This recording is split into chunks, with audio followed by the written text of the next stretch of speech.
Good morning, and thank you very much. It's always with such difficulty to speak after the optimist in chief of Africa. That's a new title that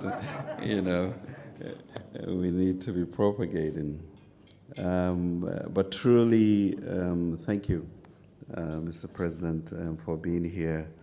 And I think I should get you here more often. I haven't seen this level of interest from diplomats apart from when we go to Pejuase annually. So it's either you or the food. I will figure it out. But thank you so much for coming. This is truly a seminal annual general meeting for many, many reasons. We are at a very serious crossroads as to the whole issue of our common humanity as a people and a globe. We saw some very difficult results from the COVID experience with regards to how globally we manage the distribution of vaccines and the hoarding and all of that.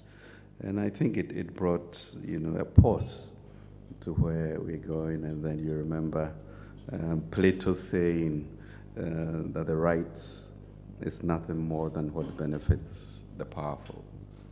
So we need to begin to really redefine what is right for humanity as opposed to where power leads us to.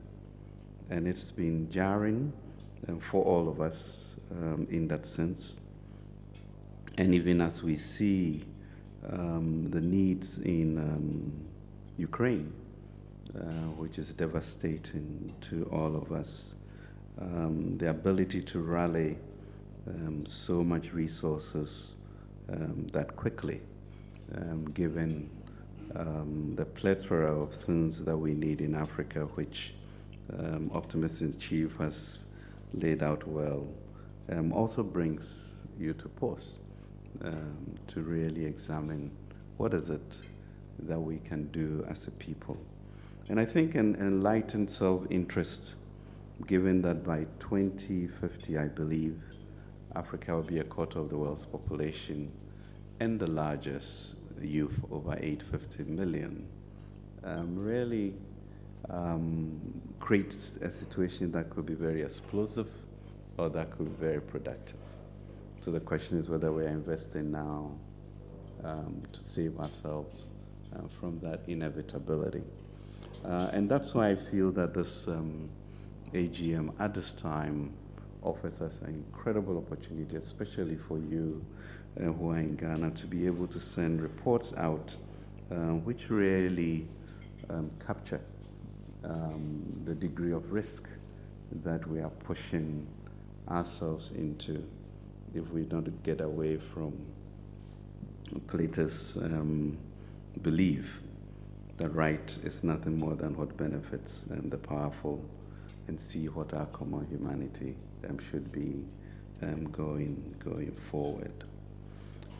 So those are some of the issues that I have, and really also to understand the centrality of the Africa Development Bank in terms of the transformation of the continent. I think we may be the only region where the Africa Development Bank equivalent supports us with less than what the World Bank does. And that has to change.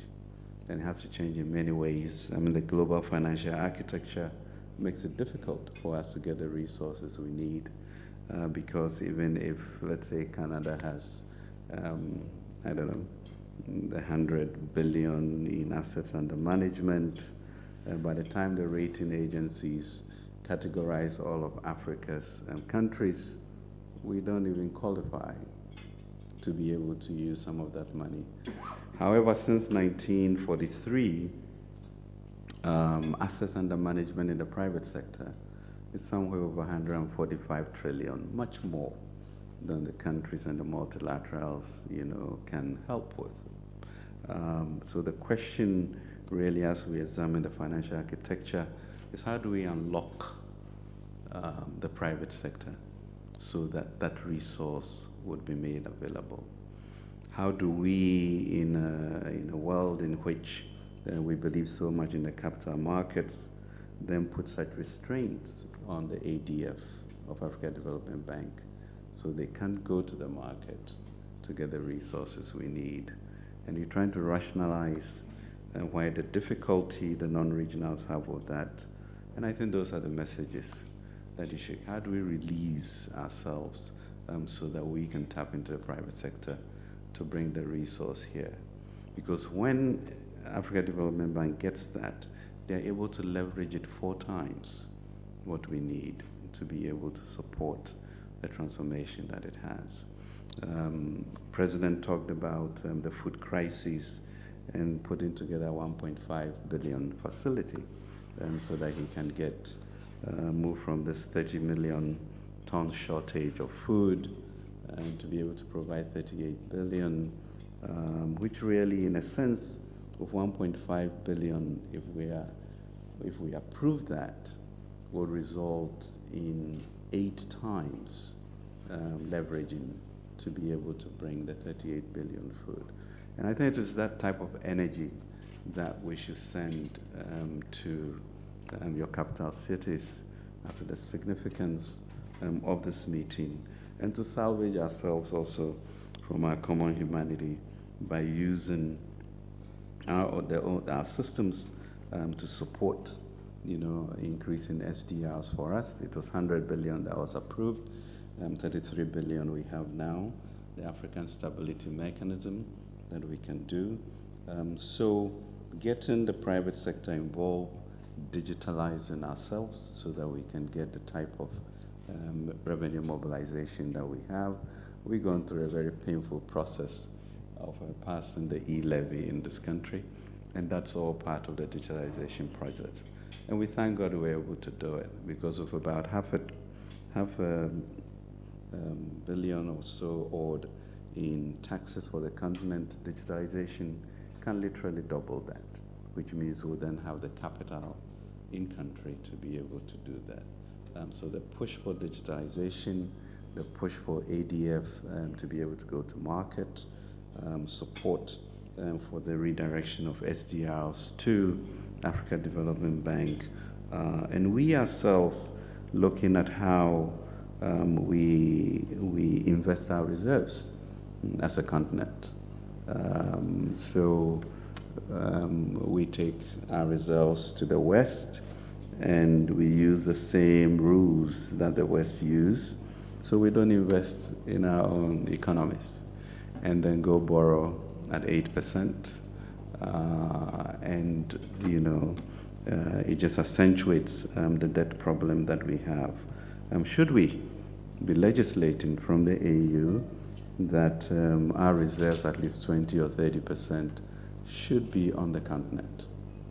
What is the point of going to get a return of 1 or 2% and going back to borrow your own money at 8 or 9%? Because you've told yourself that the risks are too high. But this is your land. So those are fundamental issues that we have to, and then dig into the private sector in terms of resources and the management. So that's why this is such an important meeting, and I think we should come with this fervor to encourage our headquarters to look at the Africa problem differently and see the enlightened self-interest that is necessary for us to avert any disaster in 2050 when the numbers will be so compelling. So we'll be doing ourselves a favor, and the theme for achieving climate resilience and a just energy transition for Africa is a crucial one, because the impact is terrible, from the Ukraine war to COVID. So the number of newly poor in Africa has increased by 55 million, and approximately 35 million former jobs are at risk of reductions in wages and working hours because of reduced demand and enforced lockdowns, and then exacerbated by the Ukraine crisis. So I think it behoves all of us to see whether we can create a continent that is prosperous, that has enough food to eat, that is doing the right thing, so that we can stand on our own feet through your support, but also we're doing what we have to do as a continent, so that when our good Lord walks into the Garden of Eden, he will not be asking what Adam and Eve are doing, but it will still be the cool of the morning.